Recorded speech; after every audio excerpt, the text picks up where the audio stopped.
샬롬. 오늘 알레데이아 10분 단상에 여러분을 초대합니다.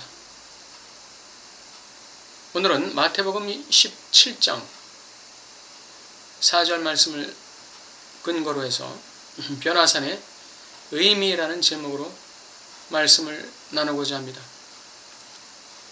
마태복음 17장 4절 베드로가 예수께 여자와 가로되 주여 우리가 여기 있는 것이 좋사오니 주께서 만일 원하시면 내가 여기서 초막셋을 짓되 하나는 주를 위하여 하나는 모세를 위하여 하나는 엘리야를 위하여 하리이다.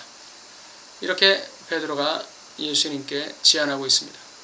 우리는 이 변화산에 베드로와 요한, 야고보의 이 세 사람의 체험이 오늘 우리에게는 어떤 의미로 다가오는지 살펴보기를 원합니다. 첫째로 우리가 생각해 봐야 할 것은 베드로가 여기서 초막셋을 짓고 하나는 주를 위하여 하나는 엘리야를 위해서 하나는 모세를 위해서 하자. 초막을 짓겠다는 것은 여기서 살겠다는 것이죠. 여기를 삶의 근원지로 삼겠다는 얘기예요. 지금 베드로가 제정신이 아니죠. 인간은 무언가 영광을 체험하면 이 정신이 나가는 것 같아요. 뭔가 자기가 기대하지 않았던 어떤 엄청난 행운, 축복, 응답, 영광, 힘이 나에게 주어질 때 그 자리에 영원히 머물고자 하는 그러한 욕망이 인간에게 본성적으로 있는 것 같습니다. 그것은 타락의 본성입니다. 아담과 하와가 여기에 속은 것이죠. 아담과 하와도 본성상 힘을 추구하는 본성이 우리와 똑같이 있었습니다. 니체라는 철학자는 이것을 힘의 의지라고 말합니다. 힘을 갖고자 하는 것이죠. 모든 인간들은 권력을 갖기를 원하는 것입니다. 사회적인 힘을 갖기 원하고 돈이라는 힘을 갖기 원하고 사회적 지위와 명예와 권세라는 힘을 갖기 원하는 것입니다. 왜 힘을 갖기를 원할까요? 힘을 가져야 영광이 따라오기 때문에 그렇습니다. 힘을 가져야 통치권이 주어지기 때문에 그렇습니다. 힘을 가져야 남을 좌지우지할 수 있는 영향력을 가질 수 있기 때문에 그렇습니다. 이것이 죄악의 쾌락입니다. 오늘 베드로와 야고보, 요한은 정신이 혼미해서 자신들의 죄악된 본성이 그대로 노출되는 순간입니다. 아니 세상의 일은 어쩌고 변화산에 머물고자 하는 거예요? 자기들이 할 일은 없나요? 자기들이 돌봐야 할 사람들, 자기들이 구원해야 할 사람들, 자기들의 예수님의 사명을 감당해야 될 인생의 몫은 어디다 두고 변화산에 있기를 원하는 거죠? 제정신이 아닌 거예요. 영광과 힘의 경험을 하자 이들은 완전히 미혹당한 것이죠. 그 영광에 미혹당하는 것입니다. 우리가 주의해야 돼요. 하나님의 은사나 은혜를 강하게 받으면 그 영광에 미혹당할 수가 있어요. 그래서 힘의 의지를 추구했던 무신론자 니체의 본성을 따라갈 가능성이 있다는 것입니다.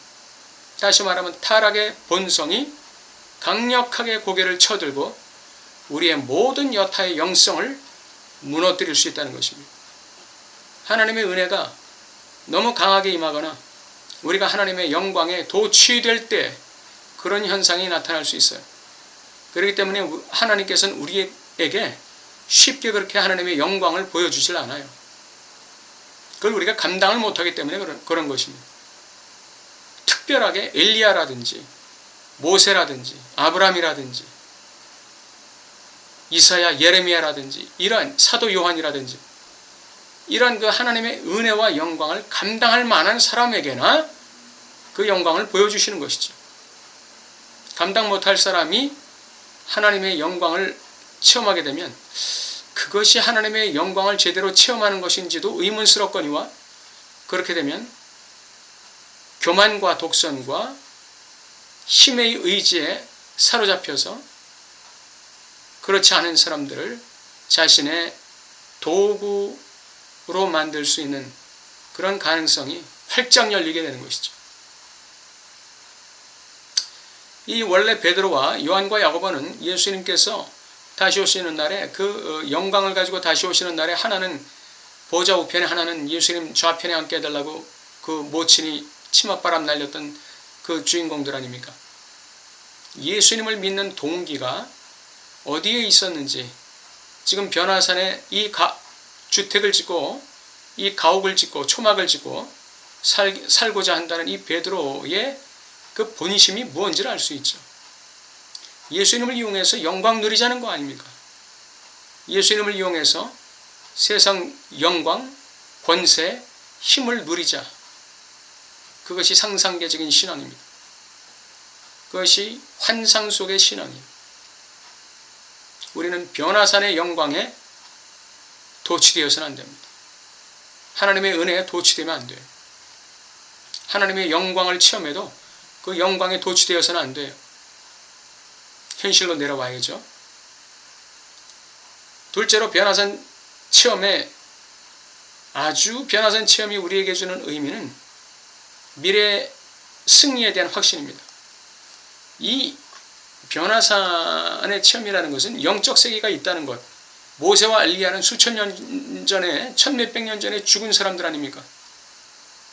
그럼에도 불구하고 이들이 살아있다는 거예요.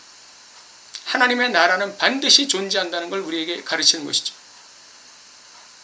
하나님을 섬기던 자들은 죽어도 결코 죽는 게 아니라는 것을 우리에게 얘기하는 겁니다.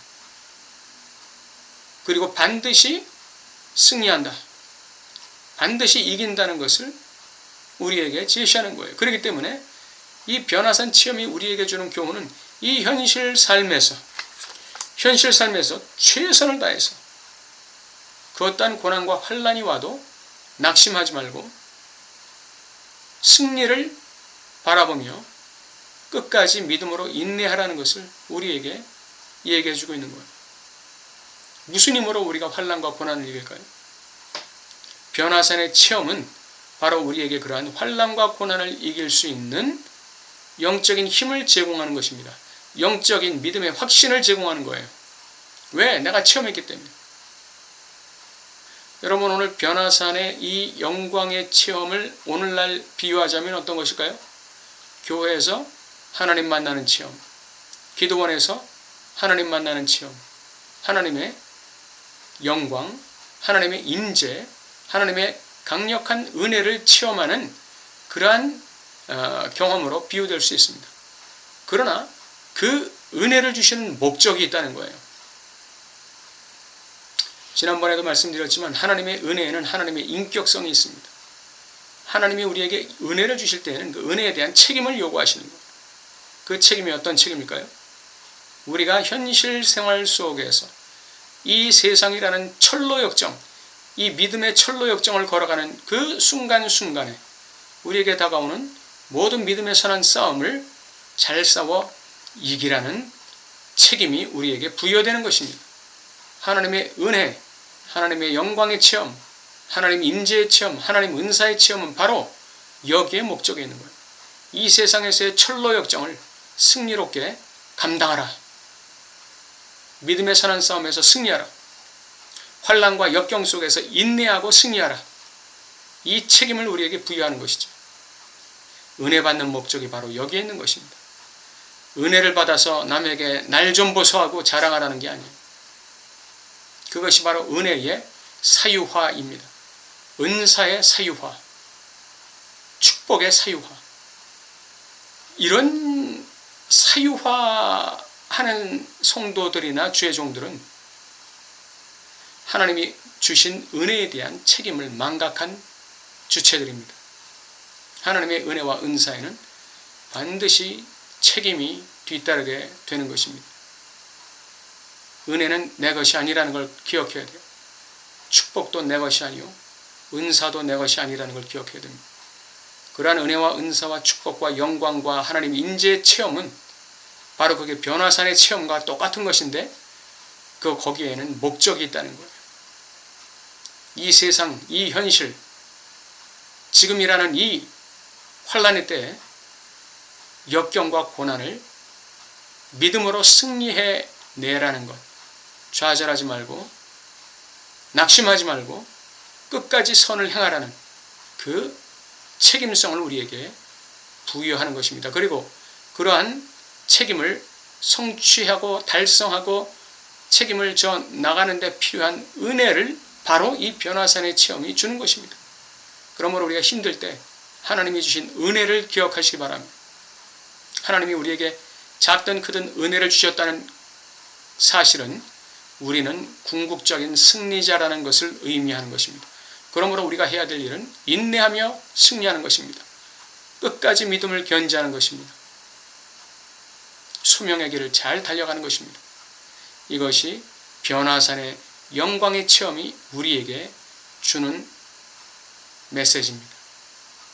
여러분의 인생 선한 싸움의 믿음의 싸움의 길을 잘 달리시길 주님의 이름으로 바랍니다. 감사합니다.